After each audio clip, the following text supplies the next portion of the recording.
The first time I saw her, she was floating face down in the void, blood frozen in ruby streams across her torn EVA suit. Dead. Definitely dead. Had to be dead. Had to be dead. I should have known better. Nothing about humans is ever that simple. Salvage Captain Vex 9 to command. I transmitted through the quantum link, my mandibles clicking in what my crew called my money voice. We have got a debris field here. Looks like a civilian transport got caught in the crossfire between our fleet and the coalition forces. The response crackled back immediately. Any survivors, Captain? I swept my 4 eyes across the wreckage.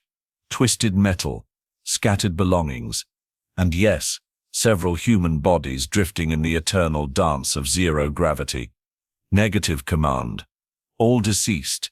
Standard salvage protocols. Affirmative. Strip anything of value and dump the biologicals. We need those materials for the war effort. The war effort. Right. As if the Hegemony's glorious expansion across the galaxy needed justification. We'd been crushing primitive species for 3 centuries, and humans were just the latest addition to our collection of conquered worlds. They'd lasted longer than most. I'd give them that. 2 whole years of resistance. My crew of 8 moved through the debris field with practiced efficiency. Kess, my second in command, handled the larger pieces while Thane and Mora worked on the smaller salvage. The humans had been transporting something valuable, judging by the quality of the wreckage. Captain, Kess transmitted privately, you need to see this. I maneuvered my salvage pod toward her position. She was hovering near what looked like a reinforced cargo container, still intact despite the explosion that had torn apart the rest of the ship. Military-grade shielding, she observed, running her scanner over the surface. This isn't civilian hardware. Before I could respond, my proximity alarm screamed. Something was moving in the debris field, something fast. All units, evasive maneuvers, I barked, immediately regretting the decision to split up the crew. Unknown contact. Bearing. The floating human body slammed into my pod with impossible force. Not floating, not dead, very much alive, and very much angry.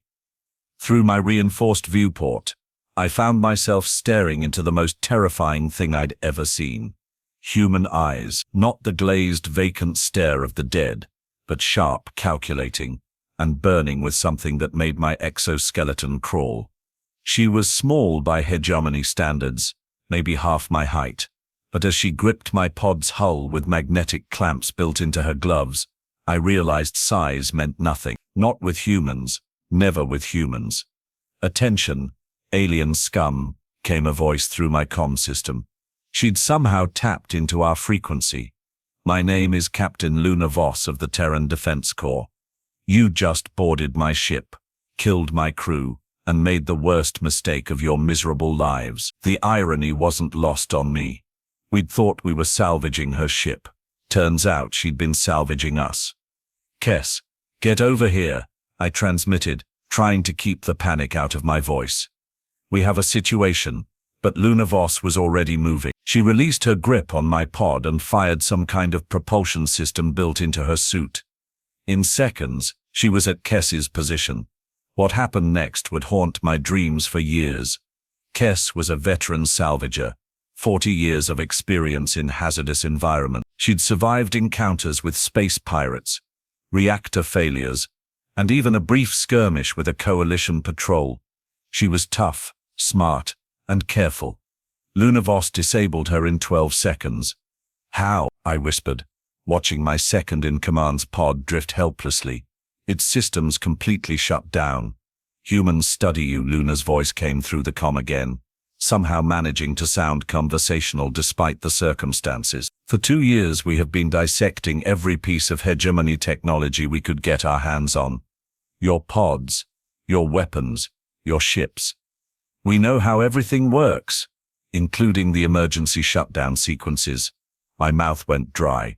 That was impossible. The Hegemony's technology was centuries ahead of anything humans possessed. They were barely out of their stone age, relatively speaking. You are lying, I transmitted back. Am I? Thane, Mora, check your engine status. Both of my crew members responded immediately. Engines are down, Captain. All systems are failing.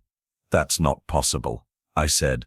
But even as the words left my mouth, I felt my own pod systems beginning to fluctuate. See, the thing about humans, Luna continued, her voice taking on that particular tone that every sapient species learned to fear, is that we don't just fight wars, we study them, we analyze them, we learn from them.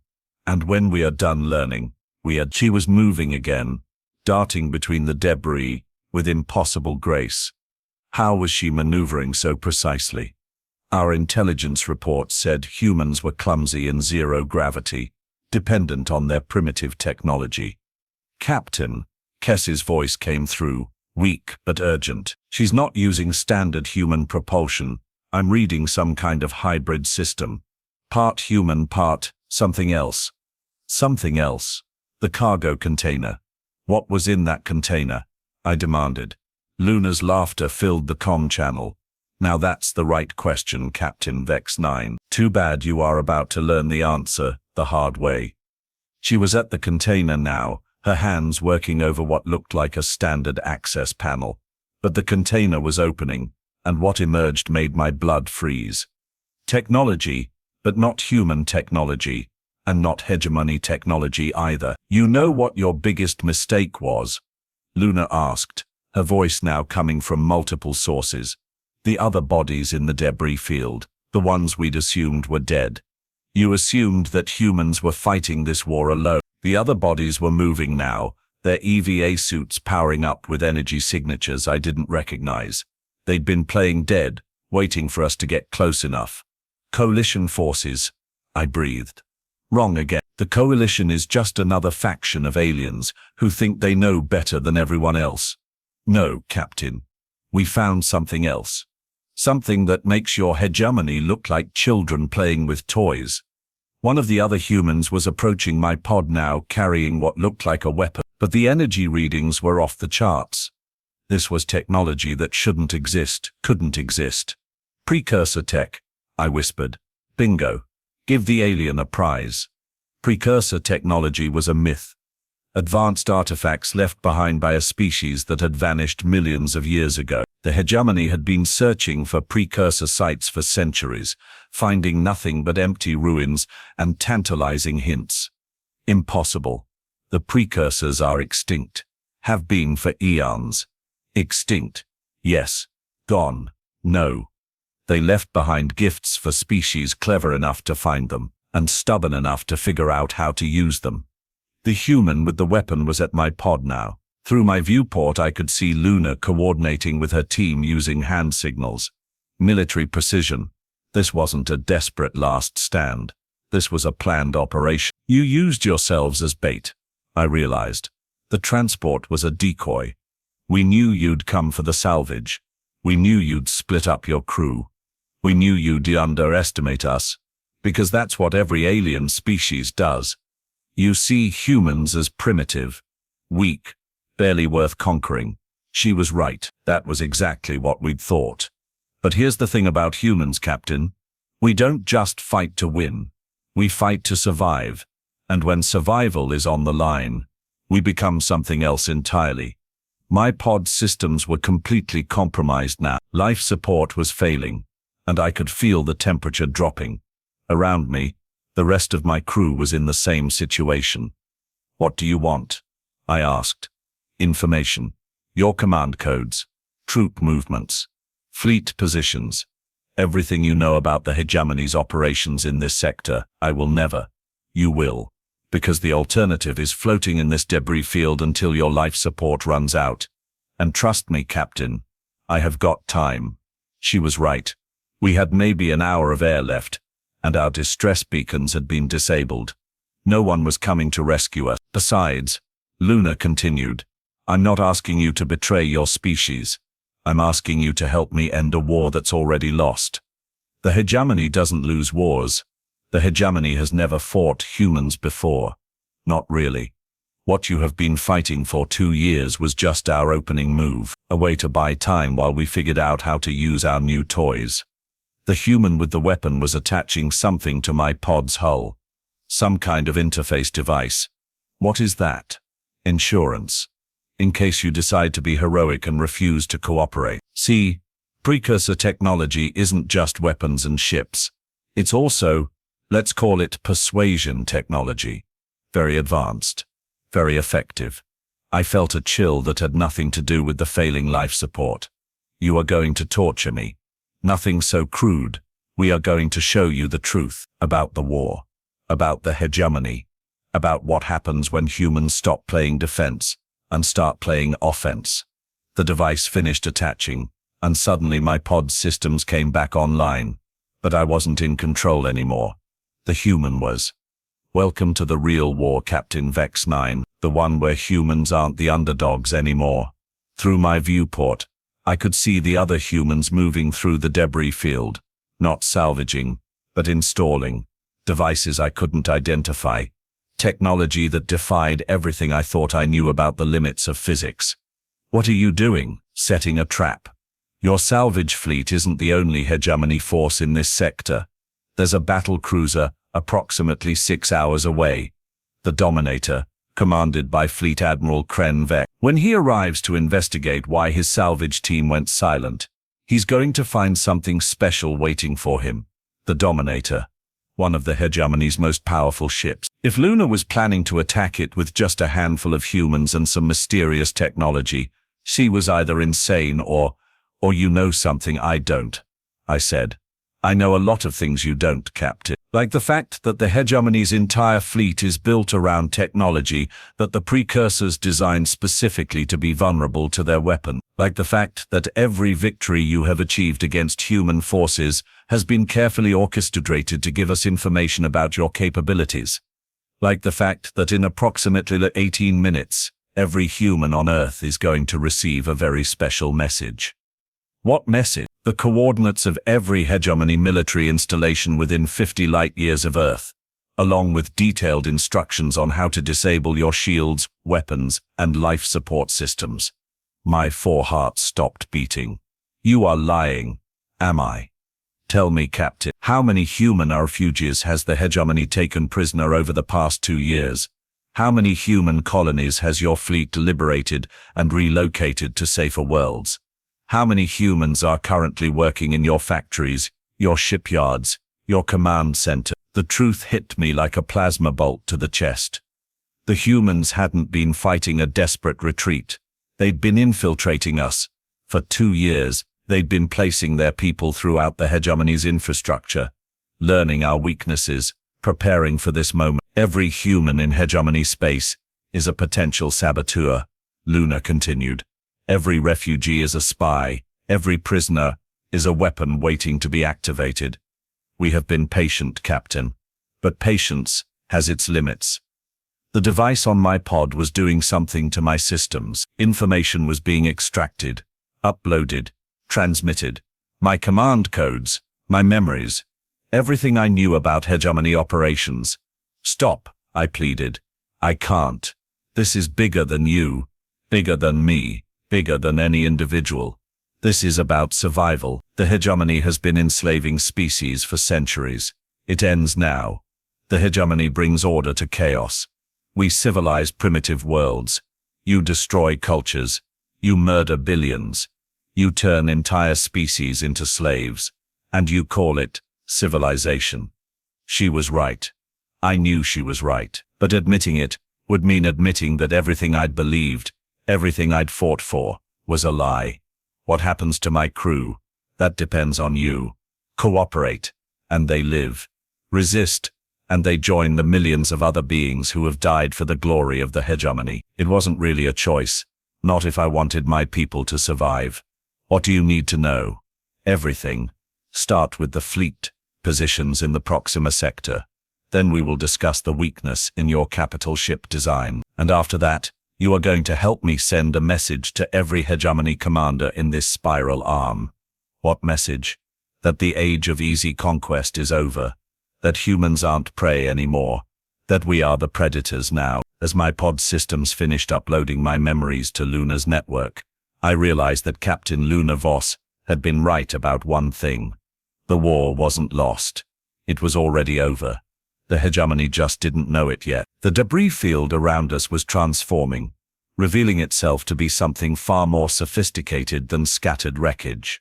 Weapons platforms, communication arrays, staging areas for an assault that would reshape the balance of power in the galaxy. "Welcome to the revolution, Captain Vex 9, Luna said as the first human warship decloaked at the edge of the system.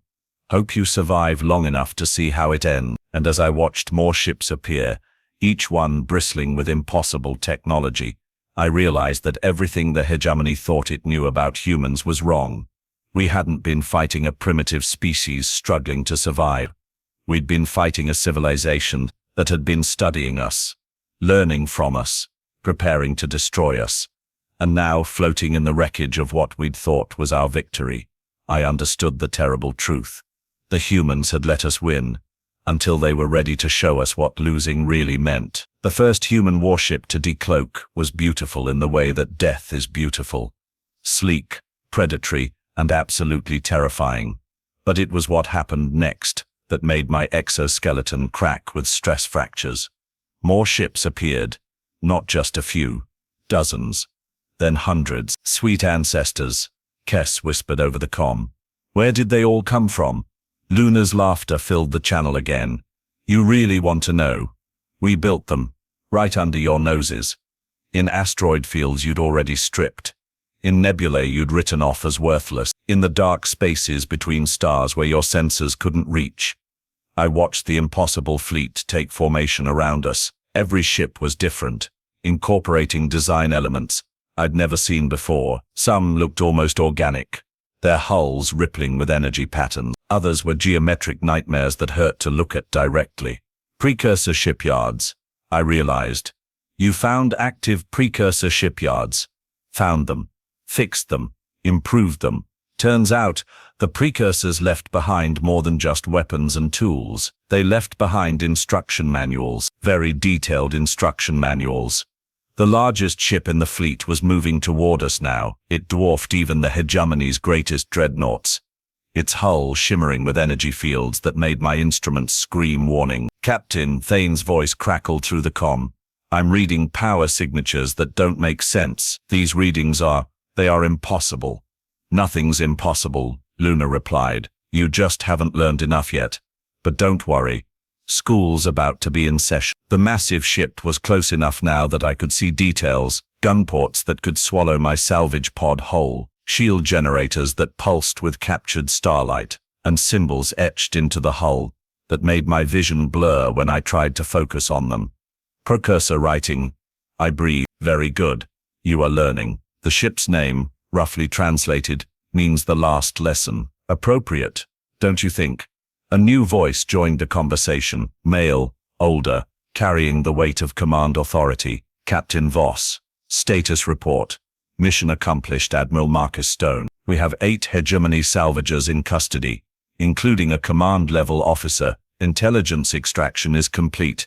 Admiral Stone, I'd heard that name before. He'd been the human commander who'd orchestrated the defense of the Centauri colonies, supposedly killed in action 6 months ago. "Supposedly," Stone said, as if reading my thoughts. "Amazing how easy it is to fake your own death when you control the communication networks. The Hegemony's intelligence services are remarkably gullible." "You have been planning this for years," I said. "Decades, actually. Ever since first contact. You see, Captain Vex 9, humans have a saying, 'Fool me once, shame on you. Fool me twice, shame on me.' The Hegemony has been fooling species for centuries. We decided to return the favor. The fleet was moving now, taking up positions throughout the system. I could see weapon signatures powering up, targeting systems coming online. They were preparing for battle. "The Dominator will be here soon," I warned. "We are counting on it," Stone replied. "Fleet Admiral Kren Vex is about to receive an education in modern warfare, human style. You can't possibly think you can defeat a Hegemony battle cruiser with a handful of ships." "A handful?" Luna's voice was filled with amusement. "Captain, you are only seeing the ships we want you to see. Tell me, how many stars are in this system?" I looked at my navigation display. 3, a binary pair, and a red dwarf. "Look again. Use your deep space sensors." I activated the enhanced scanners, and my world went white with terror. The red dwarf wasn't a star at all. It was a ship so massive that it had its own gravitational field, its own artificial magnetosphere. Impossible, I whispered. There's that word again. You really need to expand your vocabulary, Captain. Yes, it's a ship. Yes, it's the size of a small moon. And yes, it's powered by technology that your scientists would dismiss as fantasy. What is it? We call her the Prometheus. She's a Precursor world ship, fully restored and operational. And she's just one of 7 that humanity has acquired over the past 2 years. 7. 7 ships the size of moons, armed with weapons that could crack planets. The Hegemony Council needs to know about this. I said, oh, they will. In about 3 hours, when Admiral Stone here broadcasts our terms to every Hegemony world simultaneously. But first, we need to demonstrate what happens to those who refuse to listen. The proximity alarm screamed again.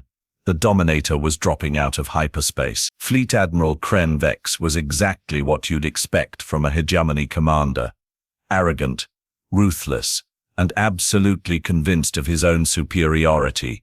His voice boomed across the comm channels as soon as his ship's sensors registered the situation. Unknown vessels, you are in violation of Hegemony space.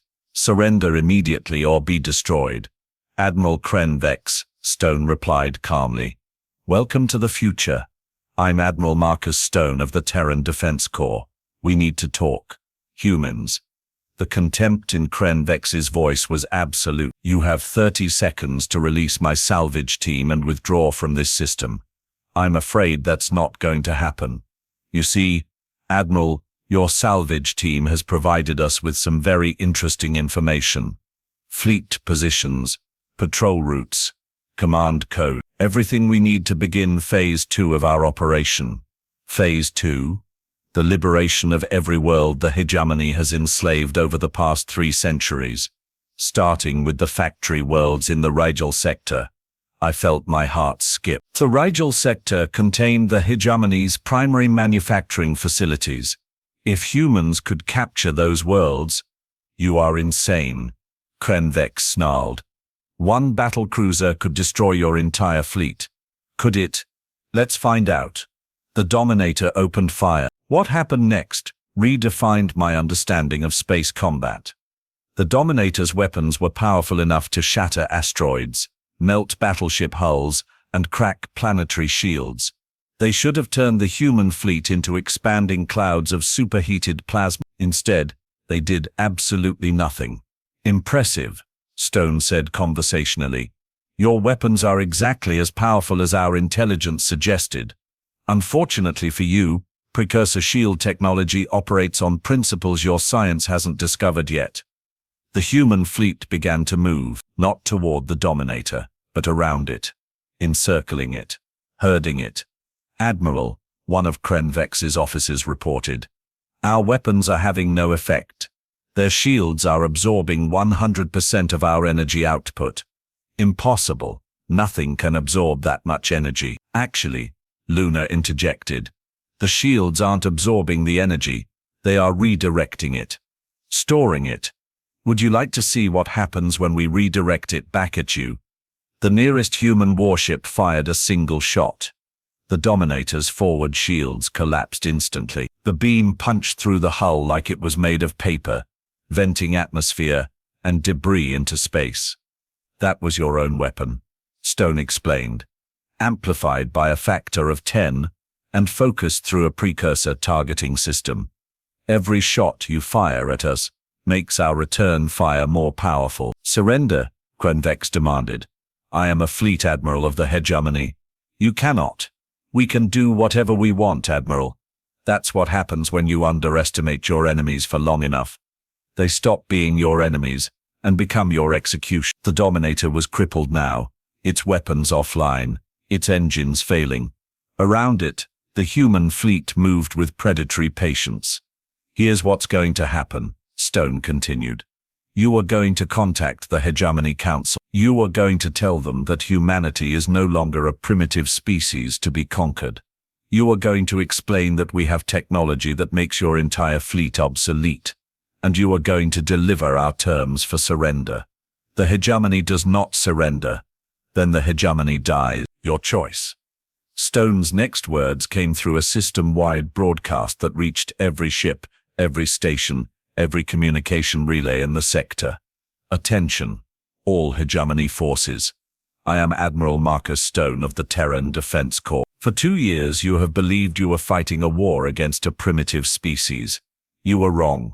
You have been fighting a war against a species that has been studying you, learning from you, and preparing to destroy you.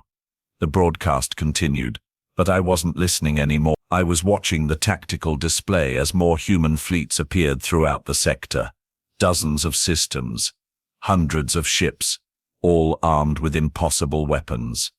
The age of Hegemony expansion is over, Stone announced. Every world you have enslaved will be freed. Every species you have oppressed will be liberated. Every crime you have committed will be answered for. This is just one sector, Krenvex protested. The Hegemony has thousands of fleets, millions of ships. Had, Luna corrected. Past tense. Admiral, meet Captain Sarah Mitchell. A new voice joined the conversation. Female, young but carrying the same dangerous confidence as Luna. Greetings from the Vega sector, Admiral. We just finished liberating the Hegemony's prison worlds here. 17 billion beings, freed in the past 6 hours. They are very grateful. Another voice. Captain James Park, Altair sector. The Hegemony's mining operations have been discontinued permanently. And another. Commander Angela Torres, Proxima sector. The slave markets are closed. The slavers are in custody. The slaves are free. How? Krenvex whispered. Simultaneous operations across 47 sectors, Stone explained. Every human refugee in Hegemony space received the same signal at the same time. Activate. Execute. Liberate.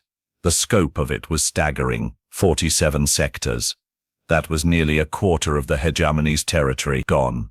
In a single coordinated strike. You will never hold it, Krenvex said desperately. The Council will send reinforcements. They will retake every world. With what ships? The ones we have been sabotaging for 2 years, the ones with humans in their engineering crews, their communications departments, their command centers. The tactical display was updating in real time. Hegemony fleet positions marked in red were going dark. Not destroyed. Disabled. Captured. Every major Hegemony installation has been infiltrated, Stone continued. Every key position filled by humans who have been waiting for this moment. Your fleet isn't just outnumbered, Admiral. It's been compromised from within. The Council will never accept this. The Council doesn't have a choice. As of 10 minutes ago, the Hegemony capital world is under blockade. Precursor world ships, Admiral. 7 of them, each one carrying enough firepower to sterilize a planet. I watched Krenvex's ship drift helplessly in space. Its crew probably in the same state of shock as I was. The Hegemony had ruled this galaxy for centuries. We'd conquered hundreds of species, enslaved billions of beings, and considered ourselves the pinnacle of civilization. And it had all been ended by a species we'd considered barely above animals. What are your terms? Krenvex asked finally. Simple. Complete withdrawal from all conquered worlds, reparations for the species you have enslaved, dismantling of your military infrastructure, and trial for war crimes. And if we refuse, then you join the extinct species in your trophy collection, your choice. The comm channel went silent. Through my viewport, I could see the Dominator's hull cooling in the vacuum, its proud colors fading to black. The ship that had symbolized Hegemony power was now a crippled wreck, dependent on its enemies for survival. Captain Vex 9, Luna's voice was gentler now. You and your crew are free to go. Your pods have been repaired, and your life support restored. You have a choice to make. What choice? You can return to what's left of the Hegemony, try to rebuild, try to find a place in a galaxy that's moved beyond conquest and slavery, or you can stay. Stay. Help us build something better. The Precursors left behind more than just weapons and ships. They left behind knowledge, science, art, philosophy, an entire civilization's worth of wisdom, waiting to be shared. I thought about it. The hegemony as I'd known it was finished. Even if the council somehow managed to reject the human terms, the infrastructure was gone. The fleet was compromised. The myth of invincibility was shattered.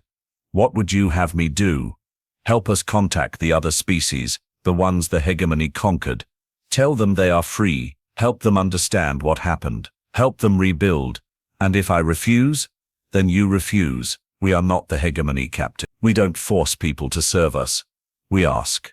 It was such a simple concept.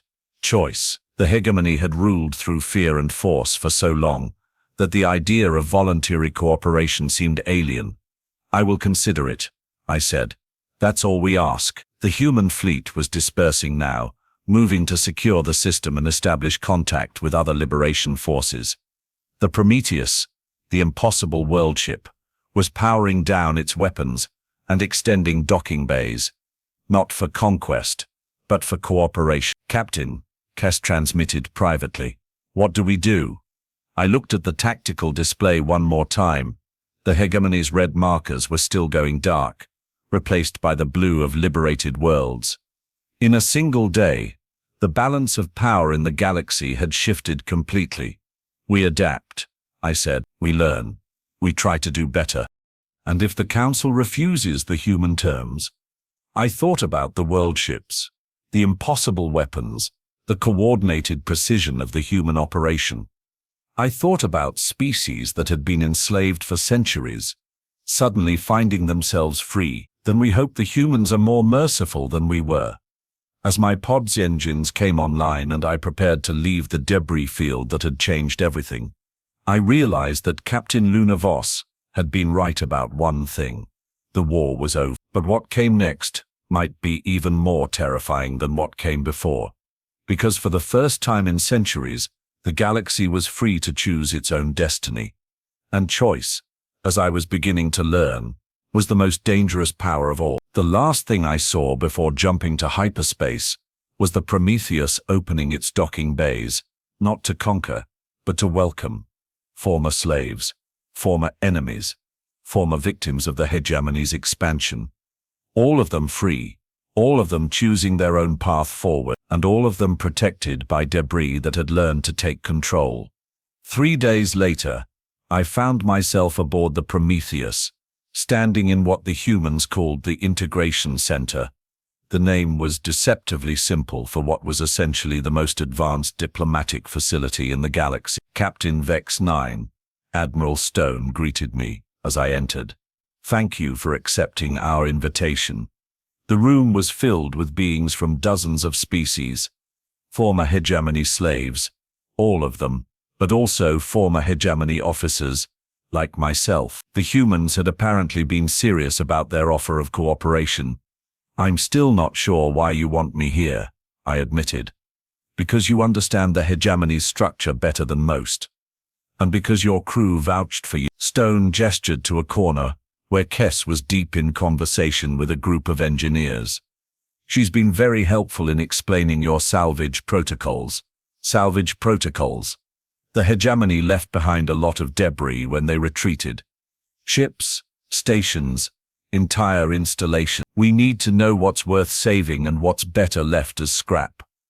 The irony wasn't lost on me.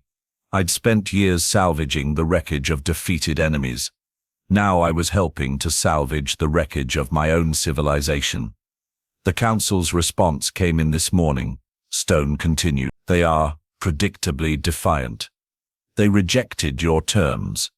Complete rejection. They are calling it a temporary setback and promising to retake every lost world within the year. I felt a chill. You are not going to negotiate further? There's nothing to negotiate. The council had their chance to end this peacefully. They chose war. Stone activated a holographic display showing the galactic map. The hegemony's territory was now a scattered collection of isolated systems, cut off from each other by human-controlled space. Phase 3 begins tomorrow, Stone announced to the room. Complete elimination of hegemony military capability. You are going to destroy them. We are going to give them the same choice they gave everyone else. Submit or be destroyed. The difference was, the humans actually meant it. The Hegemony had always left room for negotiation, for conditional surrender. It was more profitable to enslave a species than to exterminate them. But humans, I was learning, didn't think in terms of profit when it came to war. Captain, a new voice called out. I turned to see Luna Voss approaching, her expression serious. We have a problem. She activated another display, this one showing a real-time feed from one of the liberated worlds. The planet was burning. The Hegemony is implementing scorched earth protocols, she explained. If they can't rule these worlds, they are going to make sure no one can. Orbital bombardment? Worse. They are using viral weapons. Biological agents designed to sterilize entire ecosystems. They'd rather commit genocide than admit defeat. The room fell silent. Even by Hegemony standards, this was extreme. How many worlds? I asked. 17 so far. More are expected. Stone's expression was granite. This changes things. We are moving to Phase 4. Phase 4? Direct assault on the Hegemony core worlds. We end this now. The next 6 hours passed in a blur of activity. The Prometheus and her sister ships moved through hyperspace with impossible speed, their precursor drives bending the laws of physics in ways that made my head hurt. I found myself assigned to the command center, ostensibly as an advisor, but really as a witness. The humans wanted someone who understood the Hegemony's mindset, to observe what came next. Approaching the Hegemony capital system, reported Captain Mitchell from the Vega fleet. 7 world ships in formation, all weapons powered. Confirmed, came the response from the other fleet commanders. We have complete tactical superiority. The Hegemony's home system was the most heavily defended location in the galaxy. Orbital platforms, defensive fleets, planetary shields that could stop a supernova. It should have been impregnable. But as I watched the tactical display, I realized that the humans had been planning for this moment since the beginning. Initiate signal override, Stone commanded. Every communication system in the Hegemony capital system suddenly carried the same message. Not a demand for surrender, but something far more devastating. The complete records of every Hegemony atrocity committed over the past 3 centuries. We are broadcasting on all frequencies, Luna reported. Military channels, civilian networks, even the Council's private communications. Everyone in the system is seeing this. The records were comprehensive. Slave markets, genocide campaigns, the systematic destruction of entire cultures. Everything the Hegemony had done, recorded in excruciating detail. Why? I asked. Because the people in this system deserve to know what they have been supporting, Stone replied. The Hegemony's power has always depended on keeping their citizens ignorant. We are ending that ignorance. The response was immediate. Riots in the capital city, mutinies on the orbital platforms.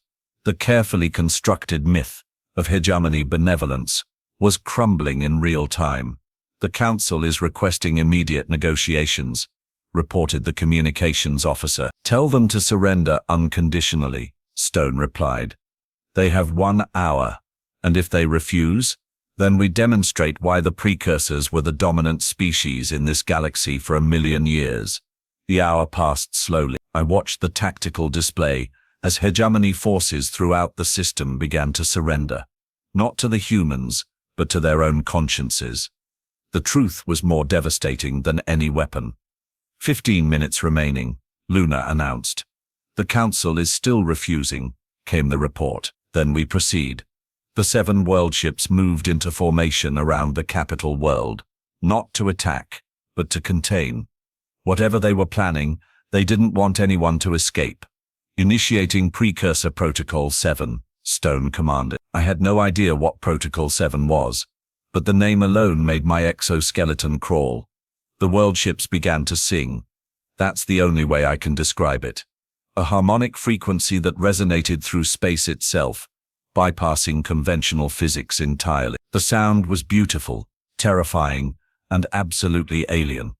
And it was having an effect on the Hegemony fleet. "What's happening?" I asked. "Precursor technology operates principles your science calls impossible," Stone explained. "Matter conversion, dimensional manipulation, consciousness transfer. Protocol 7 is all of them combined.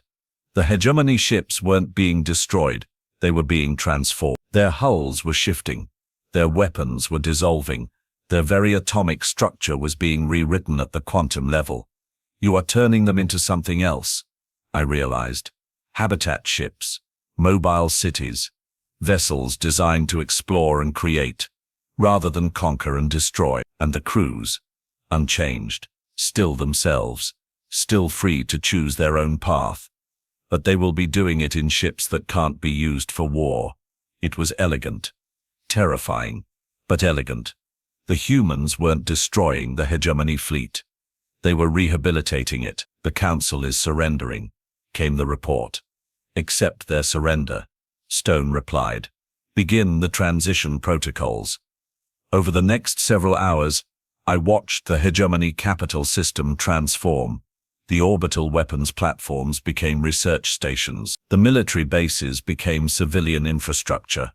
The symbols of conquest became tools of cooperation. And at the center of it all, the council building itself was being transformed. Not destroyed, but converted into something that looked suspiciously like a courthouse. "War crimes tribunal," Luna explained when I asked. "The Hegemony's leaders will face justice for their actions. Fair trials, proper representation, the whole process. And if they are found guilty, then they will have the rest of their lives to make amends, working to rebuild what they destroyed." It was a concept that the old Hegemony would never have understood. Justice without vengeance, punishment without cruelty, the chance for redemption. "Captain," Stone called out, "your expertise is needed." He led me to another section of the command center, where a team of humans and former Hegemony officers were working together on something that looked like a massive logistical operation.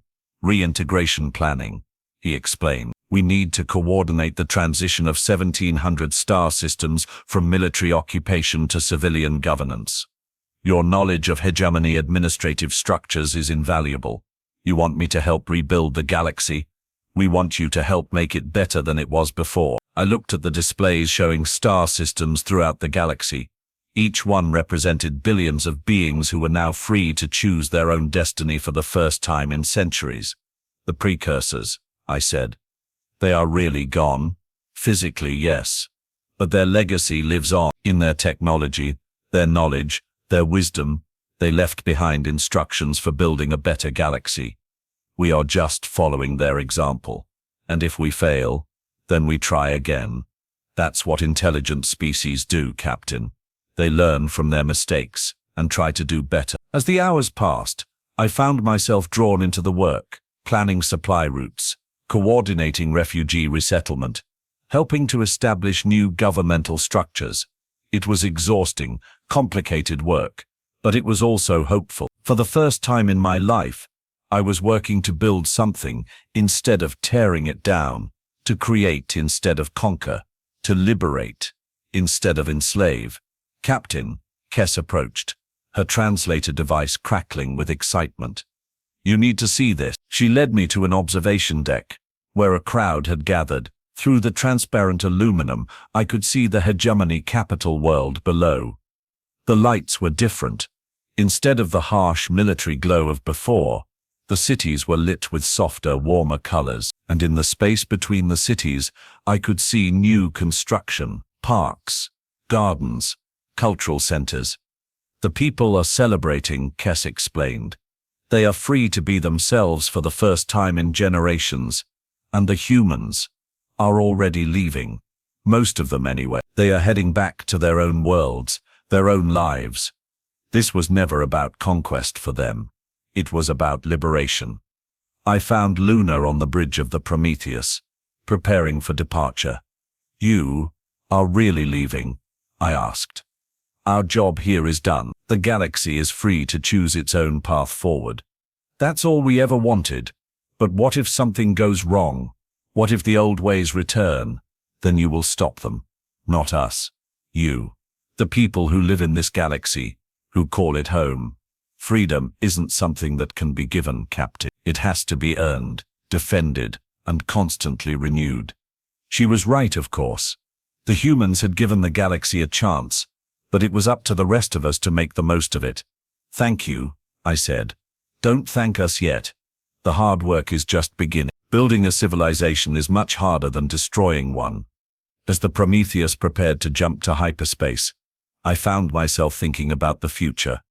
Not the dark, oppressive future the Hegemony would have created, but the bright, uncertain future that lay ahead. A future where debris could take control and transform into something beautiful.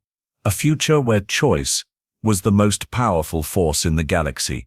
A future where even former enemies could work together to build something better. The last thing I saw before the world ship disappeared into hyperspace was a message broadcast on all frequencies throughout the galaxy.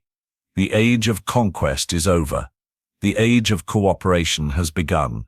Choose wisely. And as I looked out at the stars, each one representing countless worlds and countless possibilities, I realized that the humans had given us something more valuable than freedom.